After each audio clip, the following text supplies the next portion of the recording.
Mirë, rikthehemi. Ditën e sotme seanca parlamentare është zhvilluar me debat, duke qenë se në seancë ka marrë pjesë Partia Demokratike. Një vendim I cili është marrë në fakt në minutat e fundit përpara nisjes së kësaj seance. Kujtojmë se kanë qenë disa seanca në të shkuarën ku Partia Demokratike nuk ka marrë pjesë sipas saj për arsye se majoranca ende nuk po merr në shqyrtim kërkesat e protestuesve. Për protestën, për zhvillimet e fundit në kampin opozitar, pra në Partinë Demokratike, vetëm pas pak do të bashkohet me ne zonja Elira Çepani, ndërkohë që në studio kam Erges Seskiun, sekretare për aksionin qytetar në Partinë Demokratike. Faleminderit që erdhët. Faleminderit. Knesi, më thonë që zonja Çepani është lidhur, më lejoj që ta nis bisedën me të. Zonja Çepani, të përshëndes. Faleminderit. Knesi. Faleminderit për ftesën. Ditën e sotme një tjetër protest sipas asaj që u paralajmërua, por edhe siç ndodhi, rezultoi të ishte krejtësisht paqësore, ndryshe nga ato që kemi parë përpara parlamentit. Lutem, doja një analizë shkurtër nga ana juaj, duke qenë se keni qenë pjesë e kësaj proteste, besoj edhe jeni ende. Në cilën fazë është ajo? Protesta ka kaluar në fakt sot në ditën e 51 të saj.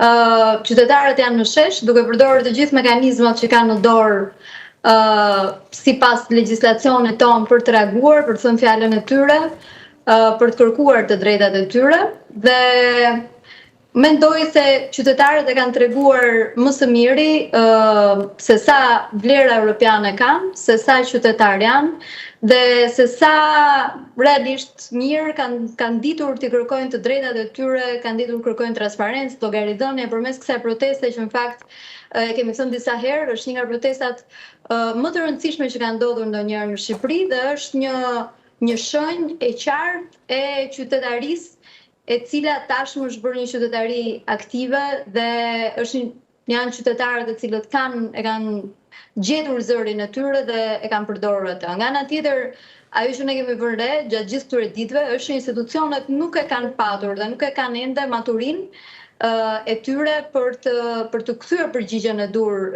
qytetarëve dhe për t'i trajtuar ata ashtu siç parashikon jo vetëm legjislacioni, por edhe morali politik. Dhe kjo është një nga gjërat e dhimbshme në fakt të kësaj proteste, që shohim institucione të cilat me qindra mijëra qytetarë në shesh vijojnë punën e tyre sikur asgjë mos ketë ndodhur, ndërkohë që në parlament duhet ishin bërë interpelanca, duhet ishin bërë diskutime, mbi të gjitha çështjet që ngrihen në këtë protestë.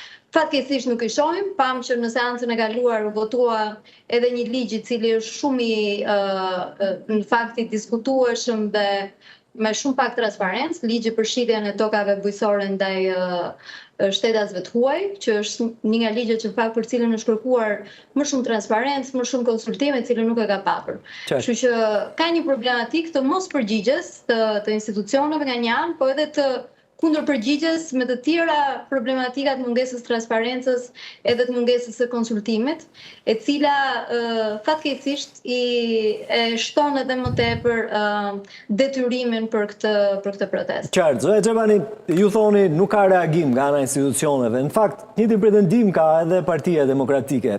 Për këtë arsye nuk ka shkuar në parlament, sepse sipas saj kërkesat e protestuesve nuk po merren në konsiderat që të shqyrtohen edhe të analizohen nga ana e majorancës. Në këtë pikë doja të dija, kjo protest është protest kundër Ramës edhe Berishës, është vetëm kundër Ramës, është kundër projektit, çfarë mund të themi?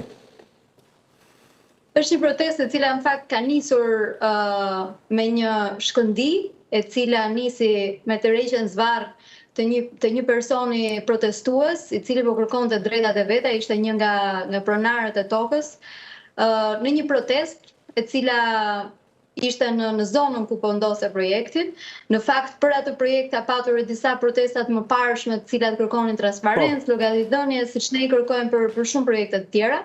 Më pas patjetër që kjo ishte vetëm le të themi një piknisje e protestës, më pas ne dim tashmë se të gjitha kërkesat e protestës janë për sa I përket një demokracie më të mirë, për sa I përket fundit të tranzicionit në Shqipëri dhe kjo është kërkesa dhe këtë kërkesë po e sjell një brez I cili realisht është ndodhur duke parë të njëjtën lloj vendimarrje në gjithë këto vite në Shqipëri dhe kërkon një ndryshim të mënyrës se si funksionon e gjithë demokratia në Shqipëri dhe e gjithë klasa politike në Shqipëri. Dhe prandaj është një protestë që tashmë nuk përmbledh një projekt apo dy, nuk përmbledh një ligj apo dy, por është një protestë e cila mbi të gjitha kërkon dinjitetin e qytetarëve për të dëgjuar dhe për të konsultuar në mënyrën e dur, por nga ana tjetër kërkon edhe një seriozitet shumë më të madh të klasës politike shqiptare, e cila fatkeqësisht nuk e ka patur në drejtim të qytetarëve deri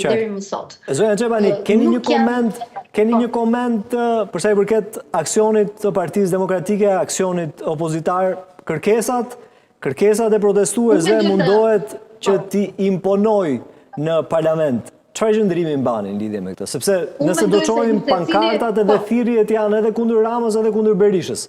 Jam kundër klasës politike në përgjithësi, sepse qytetarët ndjejnë sikur klasa politike, edhe për shkak të sistemit zgjedhor që ne kemi, edhe për shkak të politikave që janë ndërmarr, nuk ndjehen të përfaqësuar në mënyrën e dur.